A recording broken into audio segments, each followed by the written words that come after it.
Sudan पिछले 7 साल से एक खाना जंगी की हालत में है।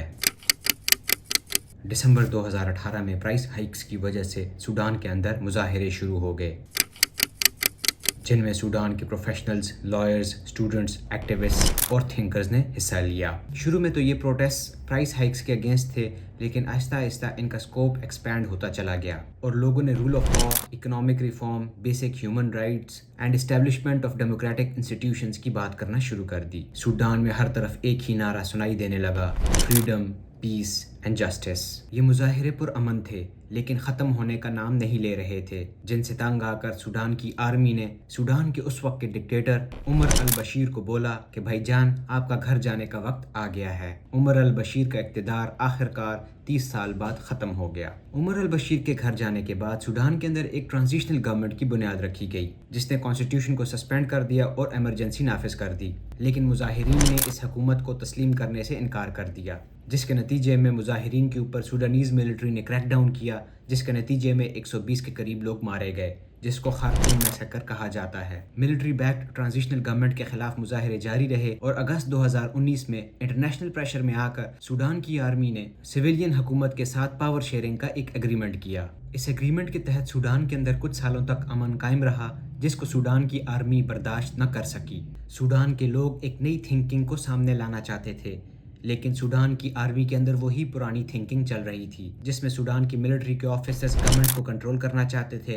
नेशनल लेवल पे क्रिटिकल कॉन्वर्सेशंस को स्टाइफल करना चाहते थे और रिसोर्सेज के ऊपर सूडानीज मिलिट्री का कब्जा चाहते थे। इसी सोच से मजबूर होकर जनरल अल फतह अल बुरहान ने सन 2021 में सिविलियन लीडरशिप को डिपोज कर दिया और ख़ुद हुकूमत की भाग दौड़ संभाल ली। मिलिट्री कू करने के बाद जनरल फतह ने प्रेस कॉन्फ्रेंस में ये बोला कि हम तमाम लोगों को दावत देते हैं कि वो आएँ और हमारे साथ मिलकर सूडान की डेवलपमेंट पे काम करें। जनरल अब्दुल फतह अल बुरहान सन 2019 से सूडान के डिफेक्टो लीडर थे। वो मिलिट्री को कमांड करते थे, जिसकी वजह से सारे सूडान को वो कंट्रोल कर सकते थे। जनरल फतह के मिलिट्री कू के अंदर उनके उस वक्त के deputy lieutenant general Mohammed Hamdan Dagalo ने उनका साथ दिया था। जनरल बुरहान सूडानीज आर्मी को लीड करते हैं, जबकि lieutenant general Hamdan rapid support forces के कमांडर हैं। रैपिड सपोर्ट फोर्सेस या RSF एक मिलिशिया है जिसको उमर अल बशीर ने बनाया था, ताकि वो दारफूर के रीजन के अंदर रेबेलियस ग्रुप्स को कंट्रोल कर सके। और फिर वही हुआ जिसका डर था जो इमरान और जनरल बाजवा के दरमियान हुआ था।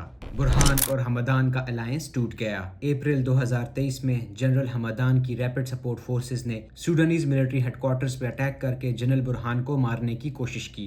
जनरल बुरहान तो वहां से उस वक्त बच बचा कर निकल गए, लेकिन सूडान उसके बाद से आज तक लॉलेसनेस और एनार्की की सिचुएशन में है। जब से सूडान के अंदर सिविल वॉर स्टार्ट हुई है, तब से लेकर अब तक सूडान के अंदर 1 करोड़ 40 लाख के करीब लोग इंटरनली डिस्प्लेस हुए हैं और 40 लाख के करीब लोग मुल्क छोड़कर हमसाए ममालिक में हिजरत कर गए हैं। 1,50,000 के करीब लोग मारे जा चुके हैं और इस बात का खदशा है कि इस साल 2 करोड़ 50 लाख के करीब लोग कहत साली का शिकार हो जाएंगे। सूडान की सिचुएशन को एक्सप्लेन करने के लिए एन एप्पलबॉम ने दी अटलांटिक के अंदर एक आर्टिकल लिखा है जिसका टाइटल है the most nihilistic conflict on earth. इसका मतलब ये बनता है कि दुनिया के अंदर सबसे मीनिंगलेस कॉन्फ्लिक्ट, जिसका कोई मकसद समझ ना आ रहा हो, जिसका कोई नज़रिया समझ ना आ रहा हो। इस आर्टिकल के अंदर एन एप्पलबॉम ने ये एक्सप्लेन किया है कि सूडान के अंदर होने वाली खाना जंगी की वजह एक कॉन्फ्लिक्ट ऑफ आइडियाज़ है, जिसके अंदर old ideas and new ideas का एक इख्तिलाफ है। जो नए आइडियाज़ हैं वो ओल्ड ऑर्डर को डिस्ट्रॉय करना चाहते हैं, उसको रिप्लेस करना चाहते हैं। नई जनरेशन के नए लोग नए आइडियाज़ लेके सामने आते हैं जो ओल्ड गार्ड को, ओल्ड सिस्टम को रिप्लेस करना चाहते हैं। इस आर्टिकल के अंदर उन्होंने ये आर्ग्यू किया है कि सूडान के अंदर एक कॉन्फ्लिक्ट ऑफ आइडियाज़ की वजह से ओल्ड गार्ड डिस्ट्रॉय हुआ, जिसको एक नए सिस्टम से रिप्लेस करने की कोशिश की गई,